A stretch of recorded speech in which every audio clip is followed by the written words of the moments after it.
Hello guys, BA part 1. Today our topic is education. Okay, मतलब शिक्षा. तो आज का टॉपिक है हमारा शिक्षा. So without wasting much time, we should start this topic. शिक्षा means education. Okay. So according to Arastu, life is education and education is life. जीवन ही शिक्षा है और शिक्षा ही जीवन है. ओके.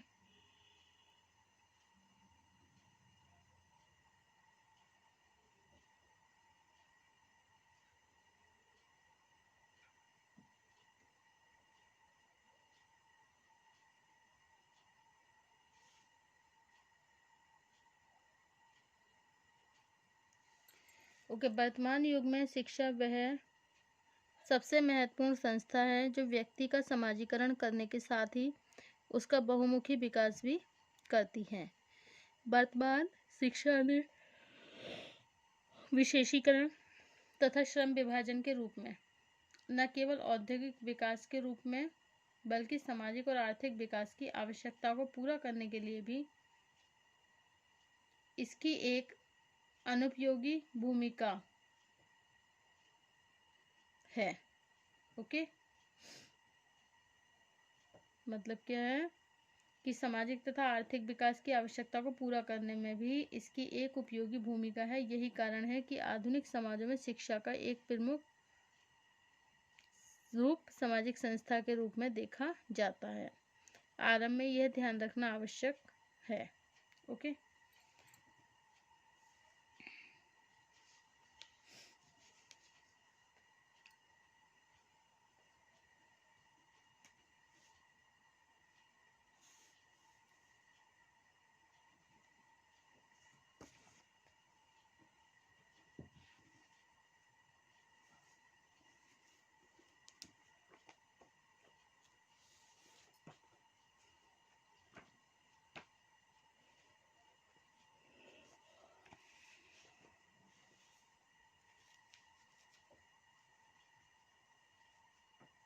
ओके. संसार के अन्य देशों में संस्थागत शिक्षा का विकास जहां बहुत बाद में हुआ, वहीं भारत में शिक्षा की समस्या हजारों वर्ष पुरानी है.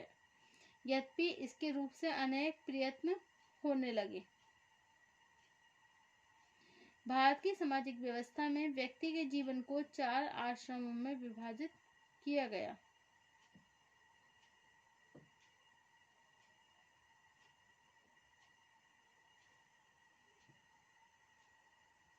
जीवन के पहले 25 ईयर्स ज्ञान प्राप्ति तथा शिक्षा प्राप्त करने के लिए भी निर्धारित किए गए. यह शिक्षा गुरुकुल में प्रदान की जाती थी तथा अनुशासन और जीवन की सरलता इस शिक्षा का सर्वप्रथम आधार थे. ओके.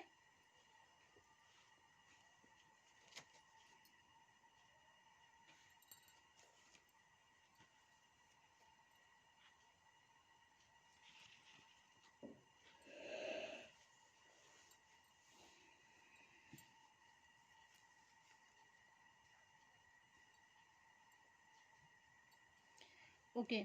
आधुनिक समाजों में शिक्षा को एक प्रमुख सामाजिक संस्था के रूप में देखा जाता है.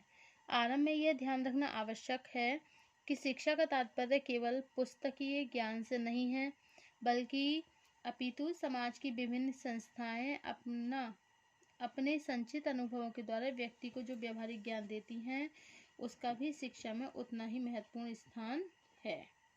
ओके. विकास के दृष्टिकोण में शिक्षा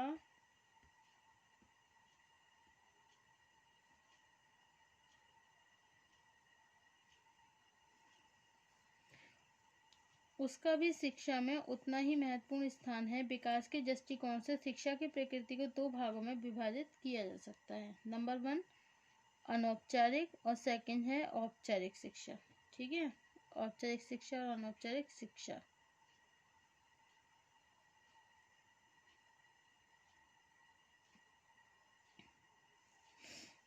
अनौपचारिक शिक्षा इनफॉर्मल एजुकेशन. ठीक है. और औपचारिक शिक्षा फॉर्मल एजुकेशन. तो सरल और परंपरागत समाजों की विशेषता है। इस शिक्षा का आधार मुख्यतः परिवार है। जनरीतियाँ, प्रथाएं, परंपराएं, धार्मिक, नैतिक नियम आदि। अनौपचारिक शिक्षा के विभिन्न माध्यम अथवा विधियां हैं। ऐसी शिक्षा का उद्देश्य व्यक्ति को अपनी संस्कृति का प्रशिक्षण देना, अपने सामाजिक मूल्यों से परिचित कराना तथा परंपरागत व्यवसाय या हस्तशिल्प का प्रशिक्षण देना था। मूल रूप से यह एक धर्म प्रधान शिक्षा थी। ओके, इस शिक्षा को हम भी अनौपचारिक कहते हैं कि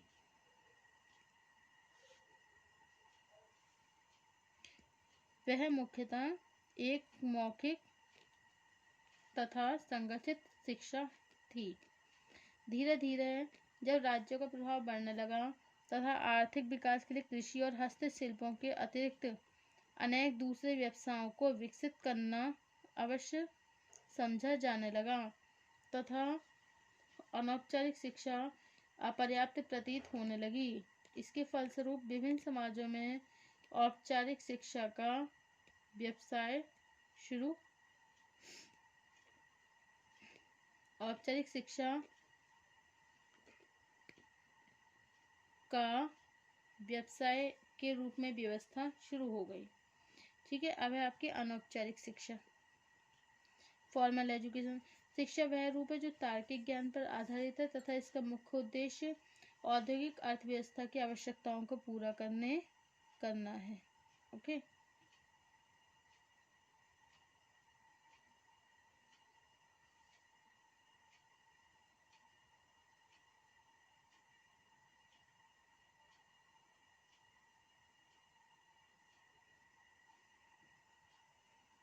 ओके।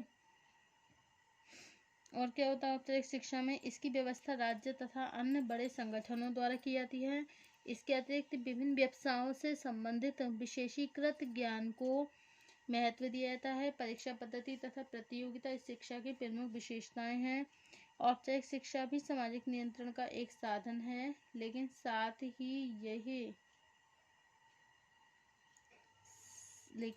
ही यह शैक्षणिक योग्यता के आधार पर समाज को एक दूसरे से उच्च और निम्न स्तरों में विभाजित करती है। इस आधार पर बाटोमोर भी सामाजिक नियंत्रण का एक साधन है, लेकिन साथ ही यह शैक्षणिक योग्यता के आधार पर समाज को एक दूसरे से उच्च और निम्न स्तरों में विभाजित भी करती है। इस आधार पर बाटोमोर ने लिखा है कि शिक्षा निश्चय ही नई पीढ़ियों का समाजीकरण करती है, लेकिन सामाजिक आवश्यकताओं और संगठन के अनुसार इसके रूप में सदैव परिवर्तन होती रहती है। ओके,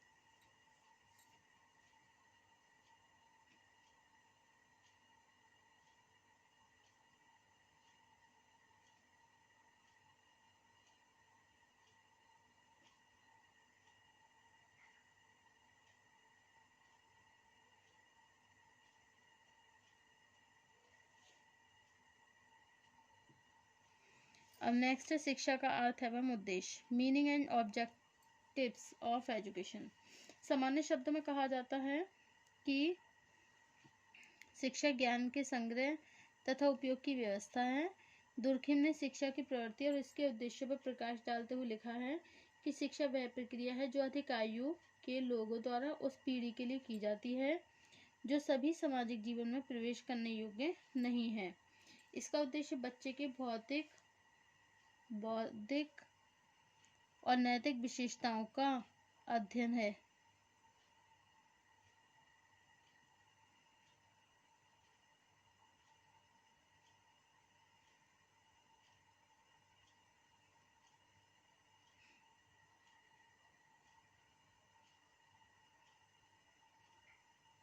अब है अकॉर्डिंग टू महात्मा गांधी ने भी शिक्षा को लगभग इन्हीं उद्देश्यों के आधार पर स्पष्ट किया।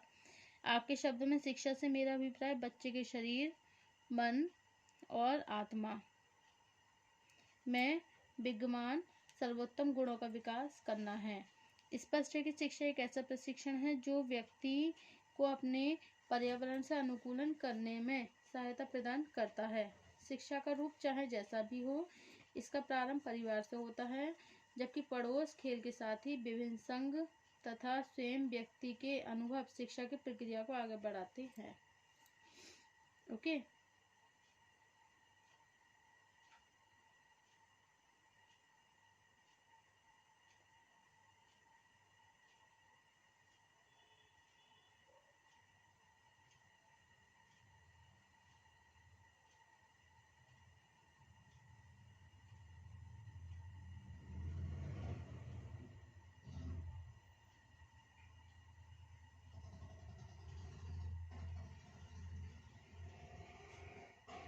अब है आपका रेमंड के अनुसार, शिक्षा विकास की एक ऐसी प्रक्रिया है जिसमें मनुष्य बचपन से प्रौढ़ावस्था तक अनेक तरीकों से अपने भौतिक, सामाजिक, आध्यात्मिक पर्यावरण से अनुकूलन करता है। ठीक है, और अनुकूलन करना सीखता भी है। ओके। अब आएगा शिक्षा के कुछ विशेष उद्देश्य। नंबर 1, सर्वप्रथम शिक्षा का उद्देश्य व्यक्ति को अपने सामाजिक मूल्यों और अपेक्षाओं के अनुकूलन बनाना है। नंबर 2, इसका उद्देश्य व्यक्ति का नैतिक विकास करना है। नंबर 3, वर्तमान युग में शिक्षा का उद्देश्य श्रम विभाजन तथा विशेषीकरण में वृद्धि करके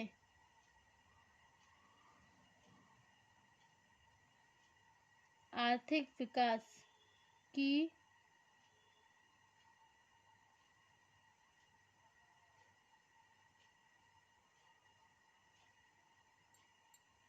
आवश्यकताओं को पूरा करना है। वैज्ञानिक शिक्षा इसी उद्देश्य का एक साधन है। नंबर 4, व्यक्ति की मनोवृत्ति तथा विचारों को तर्कपूर्ण बनाकर आत्मनियंत्रण को प्रोत्साहन देना भी शिक्षा का महत्वपूर्ण उद्देश्य है। ओके। अब नेक्स्ट टॉपिक आएगा हमारा नेक्स्ट टर्न पर, आधुनिक शिक्षा की विशेषताएं, features of modern education. Thank you for watching my YouTube channel. Thank you so much guys.